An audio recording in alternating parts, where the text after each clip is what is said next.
Welcome back to another episode of the Punters Guide with Betfred and myself, Joel, and Matt, or usually Matt, go through the weekend races that are on ITV and try and pluck out you some winners, as well as give our thoughts on what's going on in the racing world. Last week we were doing all right. We're actually hitting a nice bit of form ahead of Cheltenham. We had a couple of big priced winners. Famous Bridge was tipped up at about 10s. He won the big race at Haydock. We had Victorino that Matt gave a shout to at Ascot, 3 under 3-5, got chinned, which I thought was the bet of the weekend. But we are doing all right, and some half decent prices are going in. So this weekend we hope for the same. We're going to take a look at 4 races from Kempton for you, the Ida Chase at Newcastle, and then 2 thrown in on ITV. That's Southwell. What's that all about this time of year, Joel?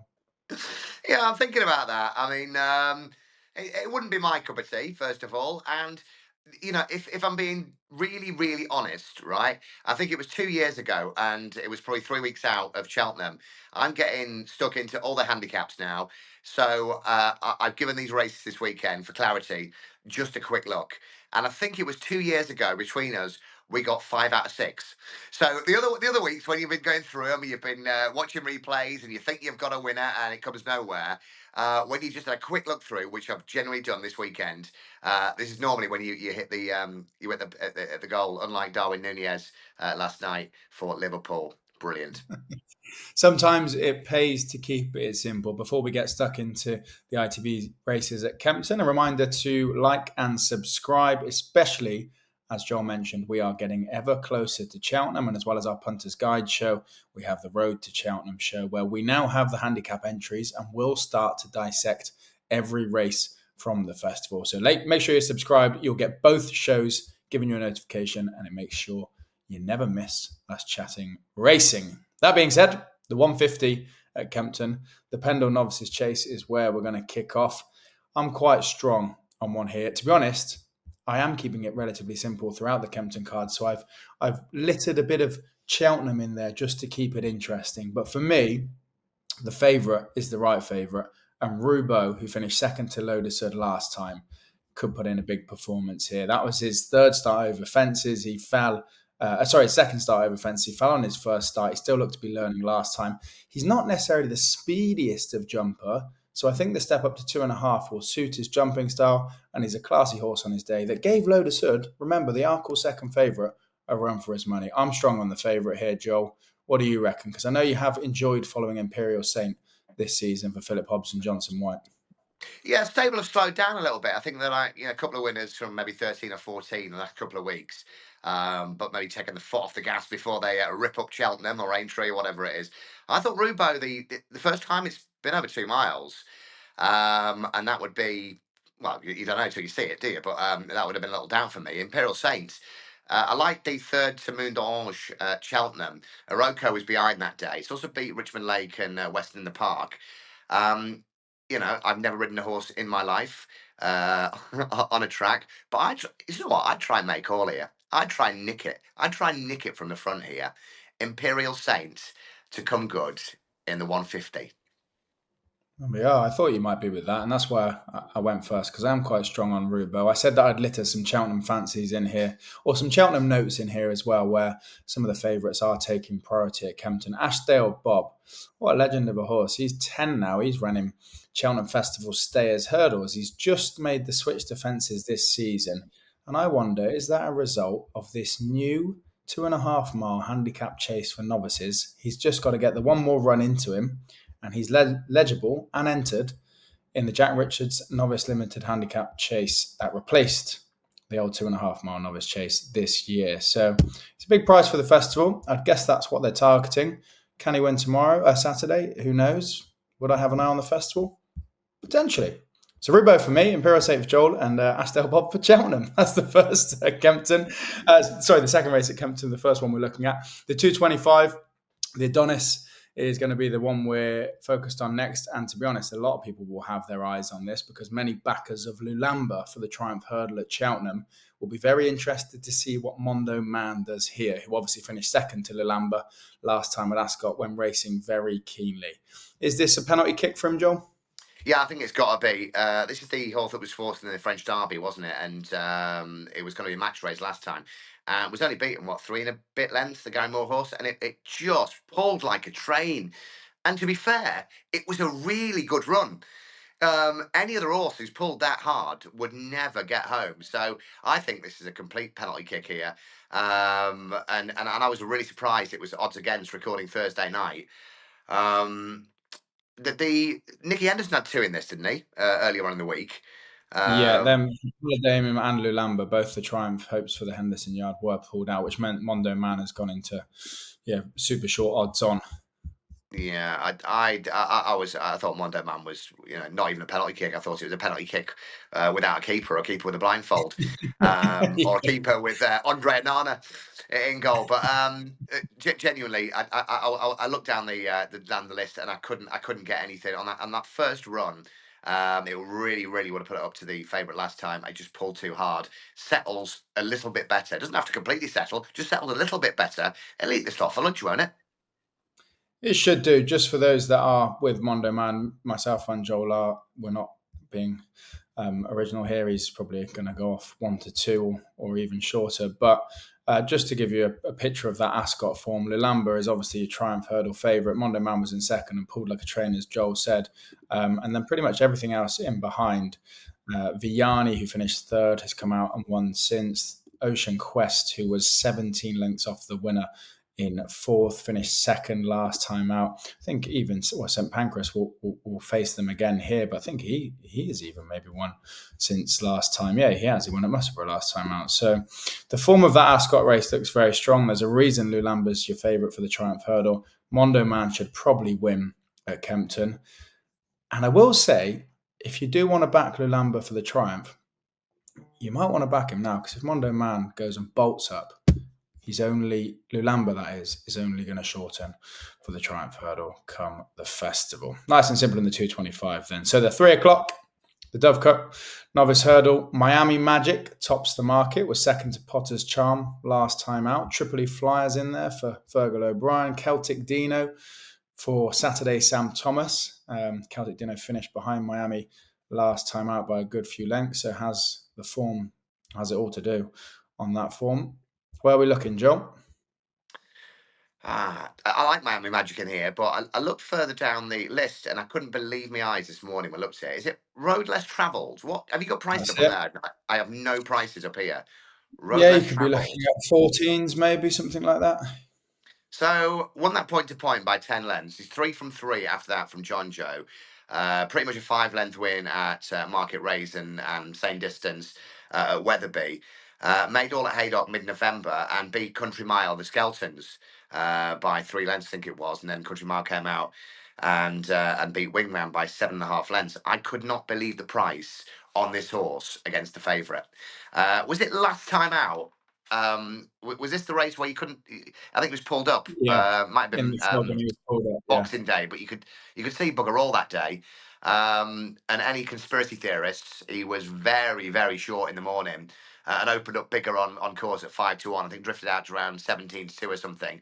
But you couldn't see what was going on and was pulled up. I don't understand the point of that if there was anything going there.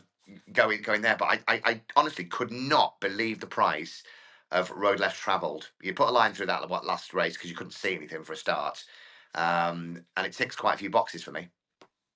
yeah. His form leading up to last time out was good, wasn't it? I can see your angle. You know, you do have to excuse the P in his form book, but he was on a good trajectory prior to that. The drift in the market doesn't necessarily help his case, but yeah, I see your point. As an each way poke, if he returns to his old form, then why not? For me, I told you I was being boring this weekend.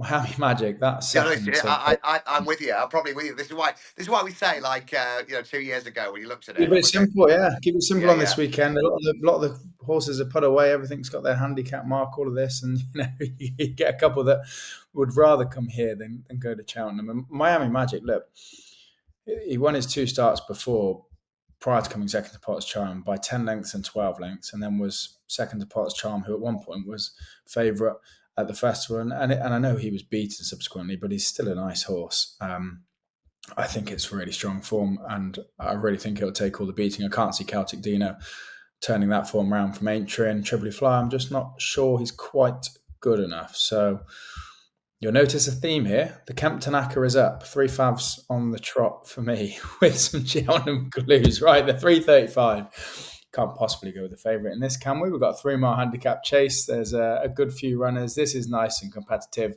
Highland tops the market, who was second to the Jukebox Man.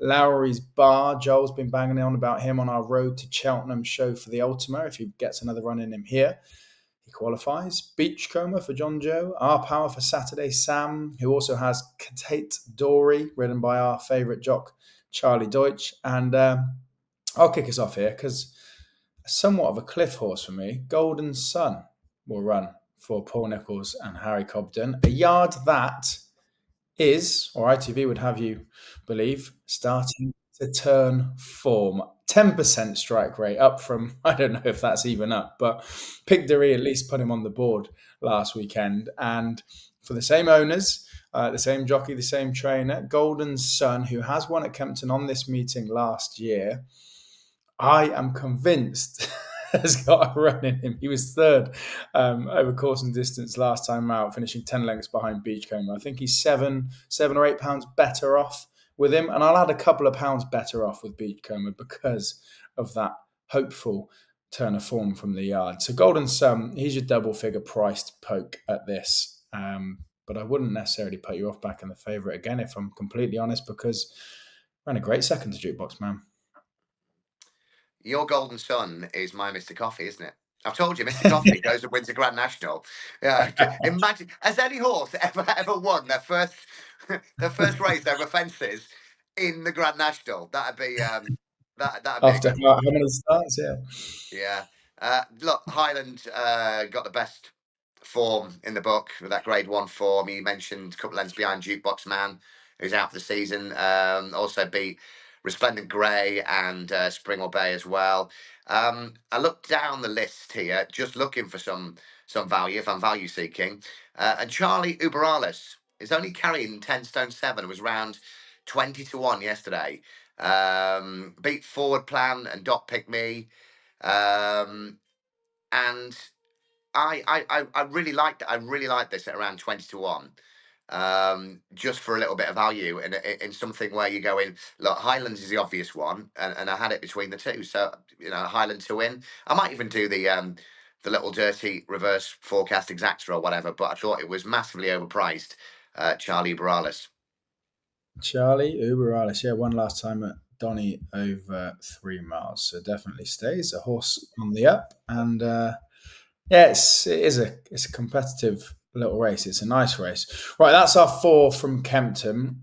Before we treat you to the Ida over 4 miles and get stuck into that handicap, we'll just dip over to Southwell. So we're going to be looking at the 240 and the 315. They're the 2 races on ITV. The 240 is over 5 furlongs, so they've just got that 5 furlong straight track to sprint at Southwell.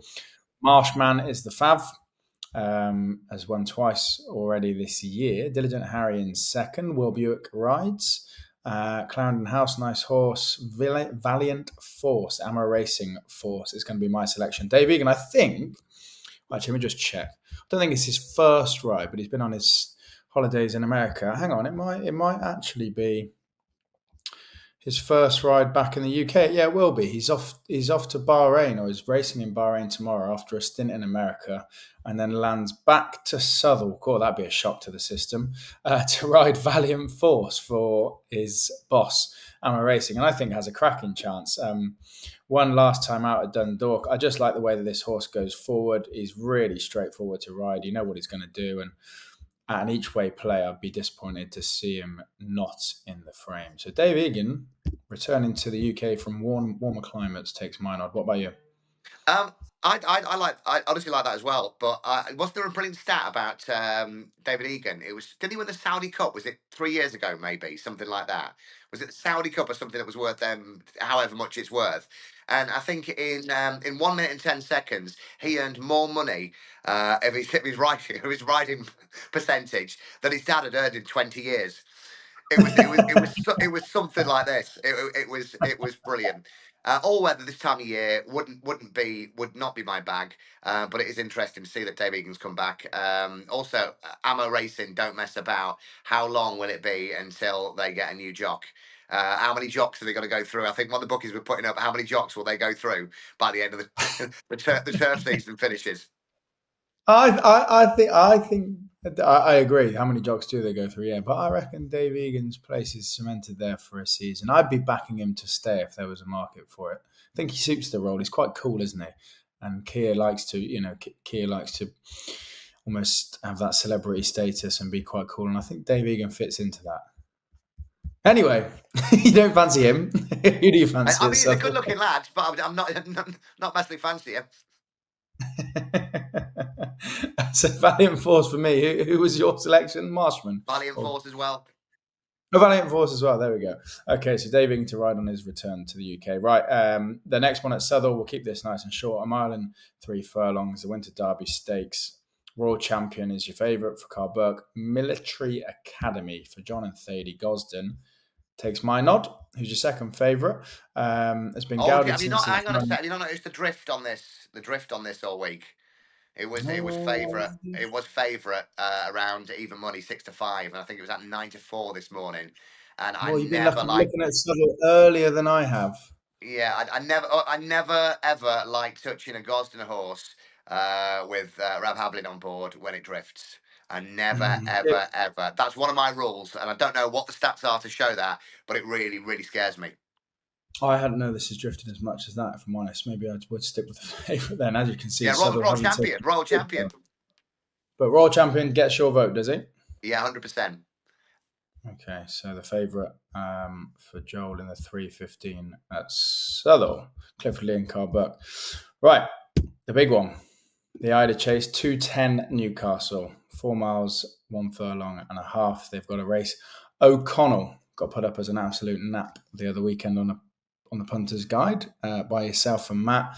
Is on a 4-timer. He tops the market. Collector's Item, who won last time out, and Jack Hogan taking off 3 as your second favourite. And then you're looking at kind of 10s bar the rest. Angler's Crag in there, won the race last year. And Major Dundee down the bottom, unseated.